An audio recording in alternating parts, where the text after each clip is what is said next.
I think we got everybody so far. A few more coming in as we're getting started, and I'll watch that and try to keep them going. Thank you, everybody, for showing up. We appreciate having you here. And if you're feeling comfortable, if you want to turn your cameras on, it's nice to see your faces and have you to talk to and have a conversation. And just to give you a little bit of a rundown, we'll have our panelists introduce themselves. We'll have some panel questions, so we'll do some Q&A in here. And then we'll have breakout rooms and you guys can go and speak with them directly and ask some questions of them individually. Okay. All right. I got one more to admit. There we go. All right, I'll keep watching. So let's go ahead and get started. And we do want to welcome our two panelists. We have Edwina Bailey Johnson and we have Grace Gardner here with us this evening. So thank you both for your time. Do you want to take a minute and introduce yourselves with talking about your degrees and your current position and that type of information for our attendees? Sure, I can go first. I'm Edwina Bailey Johnson. My undergraduate major was a Bachelor of Science in Psychology. My graduate degree is addiction psychology, and I have two current positions. I have two full-time jobs. One is a remote job as a quality assurance manager for a short-term residential treatment center. And then my second job is I'm a substance use counselor for the Karuk tribe. Hi, everyone. My name is Grace Gardner. I got my bachelor's degree also in psychology, Bachelor of Arts in Psychology from East Carolina University. And then I got my master's in addiction psychology from Arizona State. Currently, one of my jobs is getting another master's degree in clinical mental health counseling. And my other full-time job is working for a nonprofit doing substance use counseling and working with domestic violence offenders doing offender-based treatment. Great. Thank you both. So can you guys talk a little bit about your journey from your undergrad to your current position and why you chose the graduate programs that you ended up choosing? Edwina, do you want to go first? Sure. During my undergrad, I knew I wanted at first to be set that I wanted to go to a PhD and do clinical psychology. I still want to do that. But the reason why I went a different path is because I didn't do enough research in my undergrad to go straight to a PhD. So I didn't really know exactly what I wanted to do with a master's degree because they don't do the master's in psychology anymore. And so I kind of had to figure out what route I needed to go for my master's. So I had started working for the tribe and that's when I realized that addiction was kind of more what I wanted to strive towards focusing. And so I noticed that ASU had an addiction psychology master's program that was just starting. It was a new program. So that's how I ended up over there. Nice. Thank you. And Grace? Yeah, so undergrad, obviously, I knew I wanted to be in the realm of psychology, just like Edwina, and wasn't really quite sure where to go from there.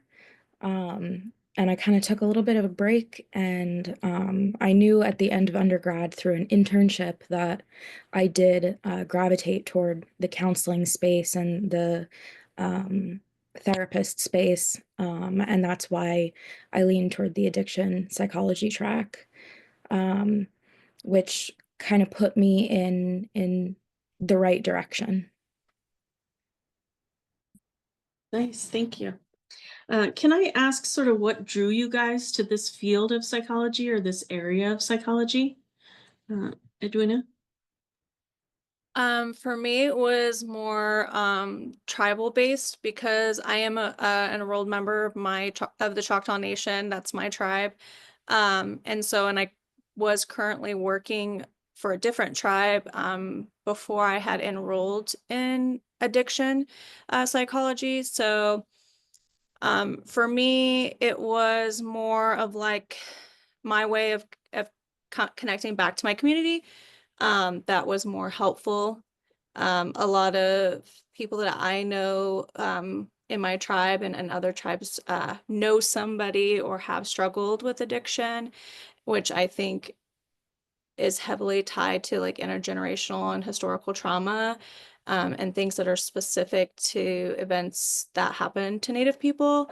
And so for me, I wanted to work in the field where I could help in that healing process for my own people and for other tribal people. Great, thank you. And Grace? Yeah, so I've had some personal experience with loved ones who have substance use disorders.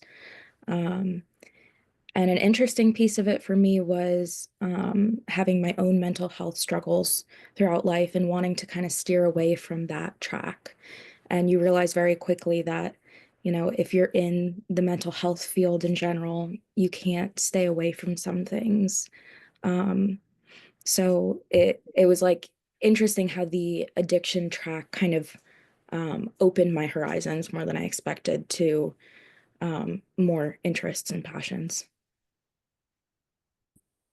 Great, thank you.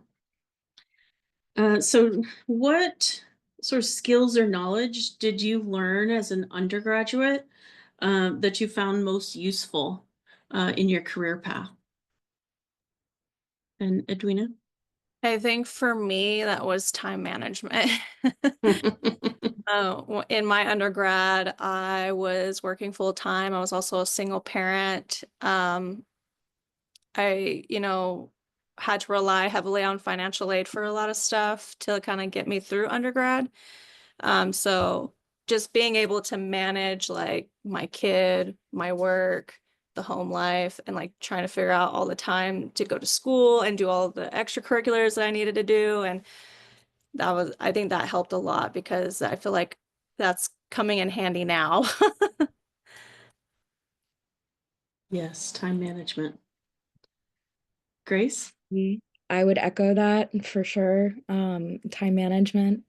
I think another piece of undergrad for me was being young. I graduated high school a year early, so I started undergrad a year early. I was 17 and trying to figure out kind of who you are and how to manage maybe the things that you've experienced or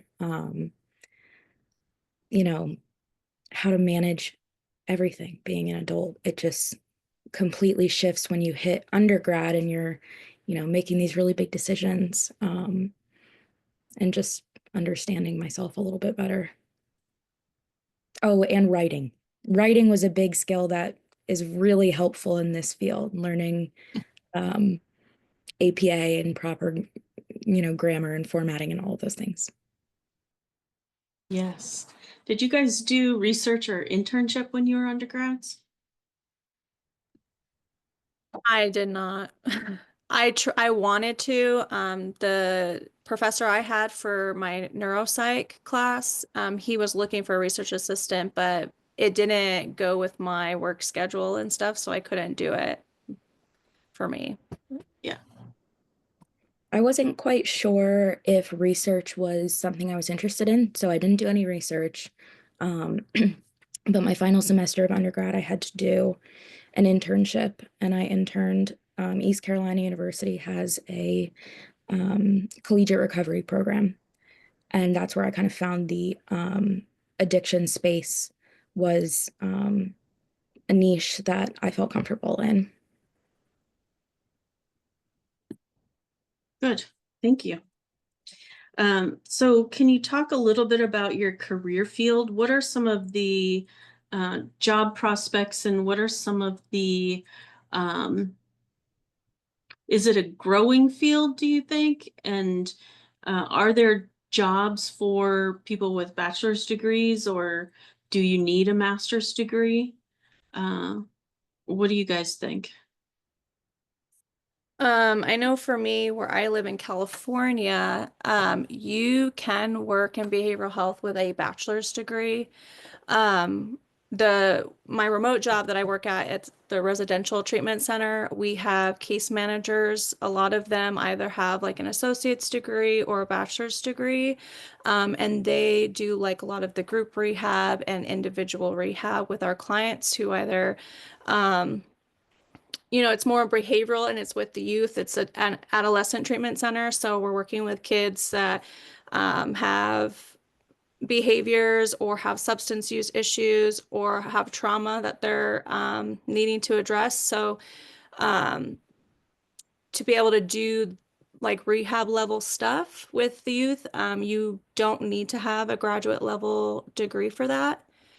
I do think substance use is it's a prevalent enough problem that I see growth in that field. We do definitely need substance use counselors. I know where I'm at, which is very rural, it's tribal. We're always looking for counselors and we can never find any. So it's just, I think that it's definitely, there's definitely growth for that. Great, thank you. Yeah, that's a lot of good ideas. Grace? So the space that I work in right now is very diverse in the types of people and the types of degrees and the specialty fields because I'm at a nonprofit. I live in New Jersey, and an issue we find in New Jersey is like the oversaturation of services, right? And like the overproduction of these programs that are getting duplicated multiple times in a county. And New Jersey's small, remember. Um, and with that said, there is such a huge need for counselors, for mental health professionals, for substance use counselors, for bachelor's level case managers and caseworkers. And there's so many different types of positions in these fields that you can have any array of degrees and find something that might fit for you. Nice, yeah. Yeah, there's so many different ways to work in the field, and, education, you can work in the field and, with your bachelor's degree, and then, decide if that's what you want to do and go and get your graduate degree to keep moving yourself up in the field. So that's kind of cool. So talk about some of the sort of rewarding aspects and contrast with some of the more difficult aspects of your positions and of the field of addiction psych. Edwina, you want to start us off? Yeah.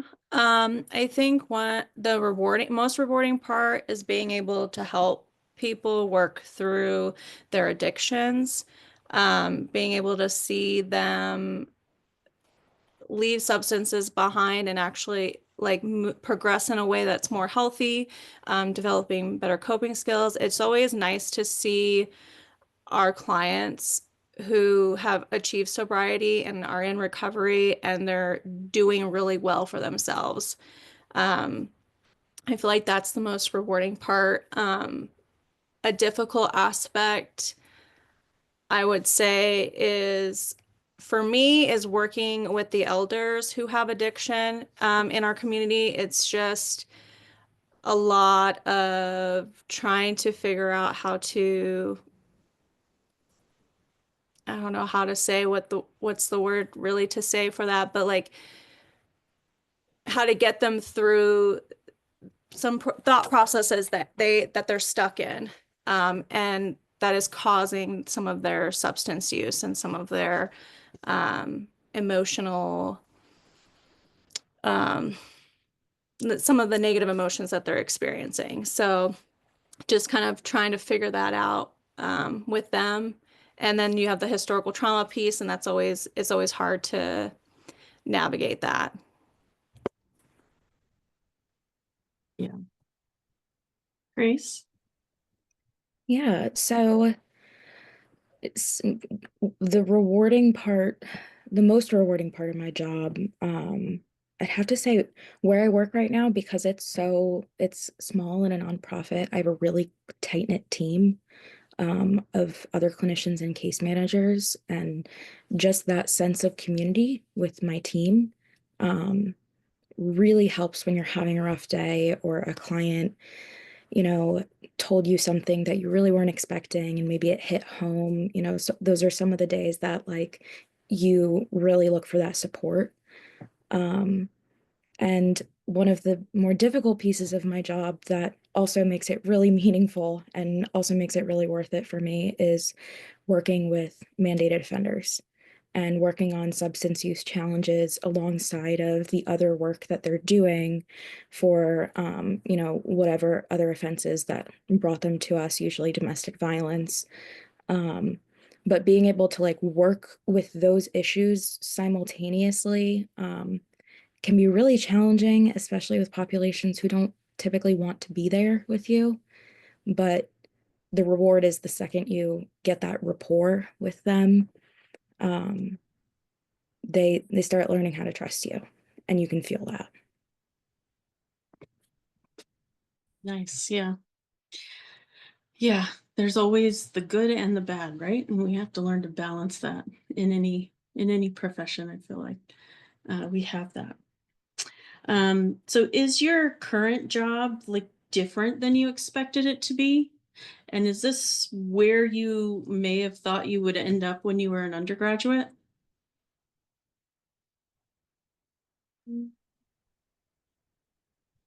So when I went through the addiction psychology program, I kind of had an understanding that there would be like some care coordination involved or some case management, but not to the extent that I thought or to what I'm actually doing. So for us, it is a lot of case management, a lot of making sure that they have safe housing, making sure that, helping them even to apply for assistance for TANF and housing and food assistance and stuff, and just so that their basic needs are met so that they can focus on treatment. I didn't quite expect the level of care coordination that I would be doing versus just counseling. And then, sorry, I missed the other part of the question. Is I was this like, so when you were an undergraduate, is this where you thought you would end up? oh Working yeah, in this field? No? no. No, I thought for sure I was getting a PhD and I would be the clinical psychologist and prescribing meds if I was in a state that allowed me to do that. Oh yeah, I did not think I was going to do substance use counseling at all. Yeah. Keeping your opportunities open though, right? Yeah. You never know where you're going to end up. Grace? Again, I will echo what Edwina said about the case management, care coordination part of the job. I think, and as much as you have case managers on your team, right, there's always things that come up. There's always needs that come up, and like you said, if the basic needs aren't being met, how are we supposed to focus on your sobriety, your emotional health, your mental well-being, all of those things? But my current job is definitely, definitely, definitely not where I thought I would land at all. Even when I was in the addiction psychology program, I did not expect to have the internship I had, and especially in undergrad. I spent my first year of undergrad pre-med, thought I'd be a doctor. And then, like Edwina, I spent the rest of it thinking I would definitely just go straight and get the PhD, be the clinical psychologist, like get it done, have that doctorate degree.